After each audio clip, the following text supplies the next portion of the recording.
తెలంగాణ రాష్ట్ర వ్యాప్తంగా కురుస్తున్నటువంటి భారీ వర్షాల నేపథ్యంలో మనతో పాటు కొండా మురళి గారు ఉన్నారు. వారితో మాట్లాడి తెలుసుకుందాం అసలు ఏంటి అనేది. సార్ నమస్తే సార్. నమస్తే అమ్మా. సరే, నిన్న చూసినట్లయితే అధికార పార్టీ వాళ్ళు మన ఎమ్మెల్యే అయితే ఏంటి, కలెక్టర్ అయితే ఏంటి, కమిషనర్ గారు అయితే ఏంటి, ప్రతి ఒక్కరు కూడా అంటే వచ్చి ఇక్కడ ప్రజలు ఏ విధంగా సమస్యలు ఉన్నారు అది ఇది అని చెప్పేసి చూడడం జరిగింది. కానీ ఇక్కడ చూసినట్లయితే ఆ ఎమ్మెల్యే గారు మాట్లాడిన మాటలు అయితే ఏమైతే ఉన్నాయో, సో అసలు ప్రజలకి ఎలాంటి సమస్యలు లేవు. వర్షం వచ్చినప్పుడు అంటే మన మేయర్ కూడా మాట్లాడింది ఏంటంటే వర్షం వచ్చినప్పుడు ఇది కామన్, ప్రకృతి పరంగా వచ్చేటువంటి వర్షాలకి మనం ఏం చేయలేమో అంటున్నారు. కానీ ఇక్కడ చూసినట్లయితే డ్రైనేజ్ మనది ఏదైతే ఉందో చెత్తా చెదారం సరిగ్గా తీయకపోవడం వల్లనే ఇదంతా లోపం జరుగుతుంది అని అంటున్నారు. అన్నీ బాగానే ఉన్నాయి, బట్ ప్రతిపక్షాలు మాత్రమే మా మీద దుమ్మెత్తి పోస్తున్నాయి, మేము అంతా బాగానే చేస్తున్నాం అని అంటున్నారు. మరి ఇక్కడ చూసినట్లయితే ఇక్కడ ప్రజలందరూ కూడా అక్కడికి వెళ్ళి అక్కడ ఉండాల్సిన అవసరం ఏమొచ్చింది అసలు ఇదంతా? ఈరోజు ఒకటే మాట చెప్తున్నా, కేసీఆర్ ప్రభుత్వంలో ఎవరైతే ఉన్నారో వాళ్ళు మాటలు చెప్పుడు ఎక్కువ, పని తక్కువ. అది కేసీఆర్కు కేటీఆర్ కాంచి మొదలైంది. ఆ తర్వాత వీళ్ళందరూ కూడా అదే నేర్చుకోవడం జరిగింది. ఈరోజు ఒకటే మాట చెప్తున్నా, అండర్ డ్రైనేజ్ వచ్చేది ఉంటే ఈ సమస్య అసలు రాదు. మేము పార్టీలో కలిసిన రోజు మొదటి డిమాండ్ వరంగల్లో నిలబడ్డప్పుడు చెప్పడం జరిగింది. అంటే వెంటనే చేసేస్తాం మురళి, మీరు వరంగల్ నిలబడండి అని చెప్పడం జరిగింది.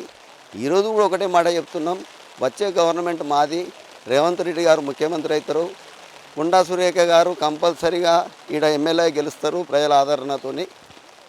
అయిన తర్వాత ఒకటే మాట చెప్తున్నా, మేము అండర్ డ్రైనేజ్ను మళ్ళీ ఏదైతే రింగ్ రోడ్ ఉన్నదో దాన్ని కూడా సమూలంగా సిస్టమేటిక్గా మార్చి ఎవరైతే ఇవాళ టీఆర్ఎస్ లీడర్లై మరి పోతున్నాయో వాళ్ళు దాన్ని అటు ఇటు తిప్పుతున్నారు. అలా కాకుండా స్ట్రైట్గా చేపించే పూర్తి బాధ్యత కొండా మురళి, కొండా సురేఖ తీసుకుంటారని తెలియజేస్తున్నాను. కేంద్ర ప్రభుత్వం ఫండ్స్ ఇవ్వడం జరుగుతుంది అంటున్నారు, రాష్ట్ర ప్రభుత్వం ఏమో కేంద్ర ప్రభుత్వం అసలు ఫండ్సే ఇవ్వట్లేదు, మేమే అంతా చేస్తున్నామన్న. ఇన్ని కోట్లు ఎక్కడికి వెళ్తున్నాయి అసలు? మీకు ఒకటే అర్థం చేసుకోవాలి, ఈరోజు అవినీతి అనేది మరి బీఆర్ఎస్ ప్రభుత్వంలో మరి మొదలు కవిత లిక్కర్ స్కామ్ నుంచి మొదలు పెడితే ప్రతిదీ కూడా అవినీతి ఉన్నది. ఆ అవినీతితోనే ఇదంతా జరుగుతుంది. అంత తప్ప మరి కేంద్ర ప్రభుత్వం పైసలు పంపితే వీళ్ళు తింటున్నా, వీళ్ళు పైసలు పంపితే వాళ్ళు తింటున్నా, కానీ అవినీతి మాత్రం పూర్తిగా మరి లీడర్లు మాత్రం అవినీతికి పాల్పడుతున్నారు. కాబట్టి ఇదంతా ఉత్పన్నం కావడం జరుగుతున్నది. అంటే ప్రజలకి ఎలాంటి సమస్య కానీ అంటే రాబోయే ఎన్నికలలో మేము కనుక గెలిస్తే ప్రజలకి సమస్యలు ఏ విధంగా ఉండకుండా చూస్తాము అని మీరు అంటున్నారు. కంపల్సరీగా ఇవాళ మేము బెడ్రూమ్ ఇండ్లు 5 లక్షలతో కట్టించే కార్యక్రమం చేస్తాం. ఇంధనమ్మ మరి గృహాలు ఏవైతే పాత అయినాయో, ఎవరైతే ఖాళీ స్థలాలు ఉంటాయో వాళ్ళ దాంట్లో కూడా వాళ్ళకు కూడా శాంక్షన్ చేయించే కార్యక్రమం చేస్తాం. అండర్ డ్రైనేజ్ కూడా మరి మేము మాటిస్తే తప్పం చేస్తాం. అలాగే రింగ్ రోడ్డు కూడా మళ్ళీ పాత పద్ధతి కాకుండా కొత్తగా మార్చి చేయించే పూర్తి బాధ్యత మేము తీసుకుంటామని తెలియజేస్తున్నాం. మొన్న సమ్మయ్య నగర్ కూడా మేము వెళ్ళాం, రోడ్లు కూడా సరిగ్గా లేవు అసలు. అంటే మామూలుగా సీసీ రోడ్లే, కొంత వర్షం పడితే ఆ చిన్న చిన్న గుంతలతోటి పెద్ద పెద్ద గుంతలు అయిపోయి కూడా ట్రావెలింగ్కి కానీ లేదంటే ప్రజలు వెళ్ళడానికి కూడా చాలా కష్టంగా ఉంది. మేము రోడ్లు వేస్తున్నాం, అవి చేస్తున్నాం, ఇవి చేస్తున్నాం అంటే ఆ రోడ్ నుంచే కూడా ప్రభుత్వ అధికారులు కూడా వెళ్ళడం జరుగుతుంది. సో ఇంత సమస్య జరుగుతున్నా ప్రజల సమస్యలు పట్టించుకోవట్లేదు. కార్పొరేటర్ మోహన్ చూడలేదు, మేము ఎమ్మెల్యేల ఫేస్ కూడా మేము చూడలేదు, మా సమస్యలు ఎవరు పట్టించుకోవట్లేదు అని ప్రజలు వ్యర్థనాదాలు చేస్తున్నారు. వాస్తవం, నిజంగా కూడా ప్రజల మధ్యలో మరి ఇక్కడ ఎవరు కూడా లీడర్లు తిరిగే పరిస్థితి లేదు. ఏమైనా కూడా వాళ్ళు మరి బ్రాండ్ షాపులలో వసూలు చేసుడు, రేషన్ డీలర్ల దగ్గర వసూలు చేసుడు, పైసలు వసూలు చేసుడు, ఇలాంటి భూమి కబ్జాలు పెట్టుకునే తప్ప వేరే పద్ధతి లేదు. మేము వచ్చినాక మాత్రం మీకున్న చెప్తున్నా, ఇదివరకు కొండా సురేఖ ఏ పద్ధతిలో తిరిగిందో ఇంటింటికి మళ్ళీ తిరిగి మేమే 500 కోట్లు తెస్తే అవే రోడ్లు ఉన్నాయి. ఇప్పుడు మళ్ళీ కొత్త రోడ్లు ఏం తెలియలేదు.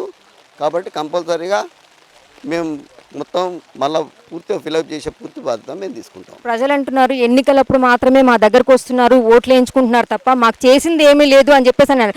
ఈ లోపం అనేది ప్రజల్లో అంటే ఓట్లేసిన ప్రజల్లో లోపం ఉందంటారా? అధికార నాయకులు ఎవరైతే ఉన్నారో అధికారానికి వచ్చిన తర్వాత ప్రజలను అసలు పట్టించుకోకుండా ఉన్నారంటారా? ఇది ఏంటంటారు అసలు? మీరు ఒకటే మంచి క్వశ్చన్ వేసిండు.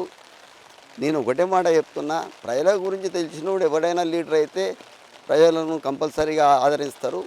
వాళ్ళకు తెలియదు, మొన్నటి వరకు గ్లాసులు గలగల అట్లా అనిపించుకొని వచ్చిన వాళ్ళు వాళ్ళకేం తెలియదు.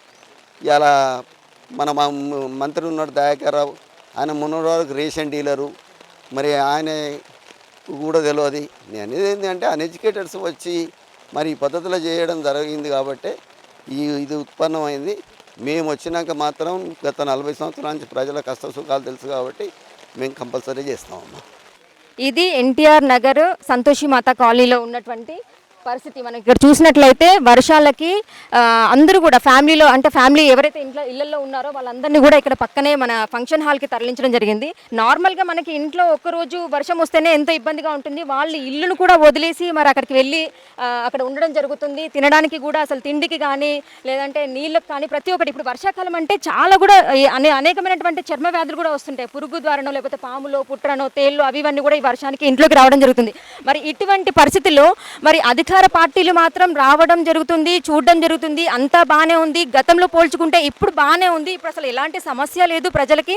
సో రానున్న కాలంలో కనుక మేమే కనుక మళ్ళీ ఎలక్షన్లో గెలిస్తే కనుక ఇంకా బాగా డెవలప్ చేస్తాము అని చెప్తున్నారు. మరి ఇక్కడ చూసినట్లయితే డెవలప్మెంట్ అనేది ఏ విధంగా ఉందనేది మనం చూడొచ్చు. ప్రజలు ఏ విధంగా ఫంక్షన్ హాల్లోకి వెళ్ళి ఉండాల్సిన పరిస్థితి ఏంటంటే ఇక్కడ మనకి అండర్ డ్రైనేజీ అంటే ఎక్కడైతే చెత్త చెదారం ఉంటుందో వాటన్నిటిని కూడా క్లీన్ చేస్తే కనుక ప్రజలకి అసలు సమస్య అనేది లేకుండా ఉంటుంది అని చెప్పేసి ప్రజలు చెప్తున్నారు. చూద్దాం మరి ప్రజలకి న్యాయం జరుగుతుందా, మరి ఇలాంటి వర్షాకాలంలో ఇంత ఇబ్బంది పడుతున్నటువంటి ప్రజలకి ఏ విధంగా న్యాయం జరుగుతుందో అనేది వేచి చూడాల్సిందే.